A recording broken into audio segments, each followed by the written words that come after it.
The party has thrown me out, basically. The state party, the county party, now my district party. If you do not win on Tuesday, why will you not have won? Probably because I stood up. And when they asked me to tell the truth, I told the truth. I didn't go looking for a fight, but the fact that I would break ranks and somehow find what the former president did was unacceptable, that's like I broke some type of taboo. And I did break a taboo, and it's kind of a cultic thing, that you have to be in with the cult. That was Arizona House Speaker Rusty Bowers, who memorably testified before the January 6th committee just before losing his race to a candidate backed by Donald Trump. The former president's candidates went on to sweep the primary races for Arizona's statewide offices. That's governor, secretary of state, attorney general, and the United States Senate. They all have questioned the legitimacy of the 2020 election, including the nominee who could oversee the next presidential election. Our next guest reports on that grassroots movement that has pushed the state's Republican Party to the conspiratorial far right. He is contributing writer at New York Times Magazine, Robert Draper. Robert, it's great to see you. I want to read a little bit from your piece. It's titled "The Arizona Republican Party's Anti-Democracy Experiment." In it, Robert writes, there is more at stake than the health of the Republican Party when its core activists, as well as a growing number of officials and those campaigning for governmental positions, openly espouse hostility not just to democratic principles, but increasingly to the word democracy itself. What is different now is the use of democracy as a kind of shorthand and even a slur for Democrats themselves, for the left and all the positions espoused by the left, that anti-democracy and anti-democracy sentiment, repeatedly voiced over the course of my travels through Arizona, is distinct from anything I've encountered in over 2 decades of covering conservative politics. It is the failure to reinstall a legitimately defeated president under the misguided belief that victory was stolen from him.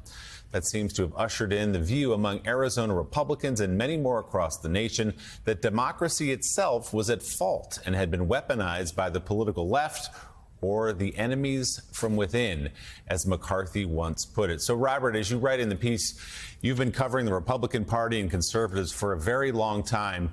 How did John McCain's state turn into the state of the cyber ninjas so quickly?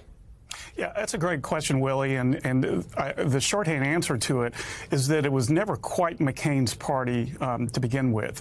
He always had a tenuous grasp on the state GOP. The grassroots activists, on the far right, disliked him. They found him to be socially tolerant. They didn't like his stance on immigration, and they certainly didn't like his antipathy towards Donald Trump. So, over a period of roughly a decade, those grassroots activists, who, by the way, have been fed a continuing churn of misinformation and at times outright disinformation over the years, have taken a hold of the party. And they've come, as that passage in my piece mentioned, to see democracy as a kind of enemy, which was something I didn't expect to see, and something, as I mentioned in this story, I'd never seen before in Republican politics, to go to conservative meetings and to hear people just proactively say, by the way, we're not a democracy, okay? We're a republic. And to speak of democracy as if it were, to use it as a kind of slur, and to suggest that those people who believe in it are somehow the enemy within, as McCarthy would have it. So, Robert, I mean, you've got some of these candidates, some of them perhaps genuinely believe this stuff about the 2020 election, believe it was stolen, and promised, even if they're put into office in the general election, to go back and somehow relitigate the 2020 election, even though they don't really have the power to do that. Others, though, sort of cynically have put their fingers in the wind and seen that trend that you're talking about right now and say, okay, this is where the party's going. I need to hop on that full speed and just deliver them what they want to hear. What are the implications in Arizona if these Republican candidates do go ahead and win in the general?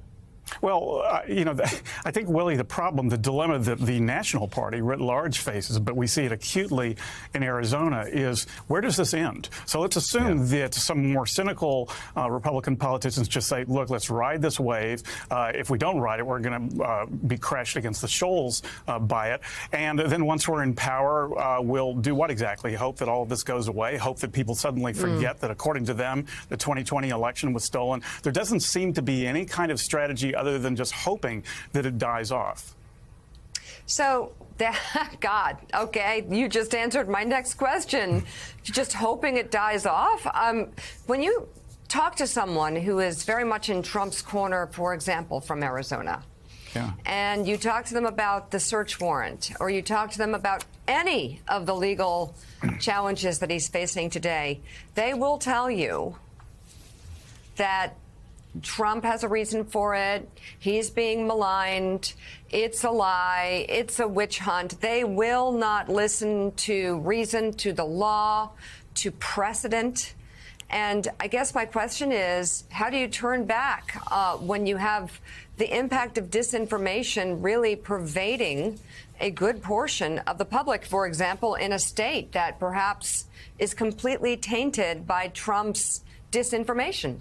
Well, right, Mika, and it's also a state, Arizona is, that is a purple state, or maybe a magenta state, as one pollster there described it to me. I mean, it has 2 Democratic senators. It has a razor-thin majority, the Republicans do, in the state legislature. So in the face of that, you would think that the state party would moderate itself, and it has not, because of this churn of disinformation that you were just alluding to.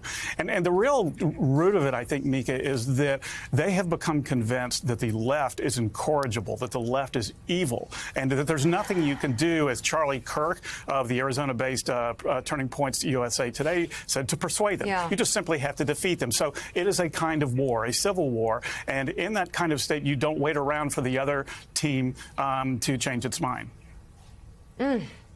Robert Draper, thank you very much. We'll be reading the new piece in the New York Times Magazine. We appreciate it.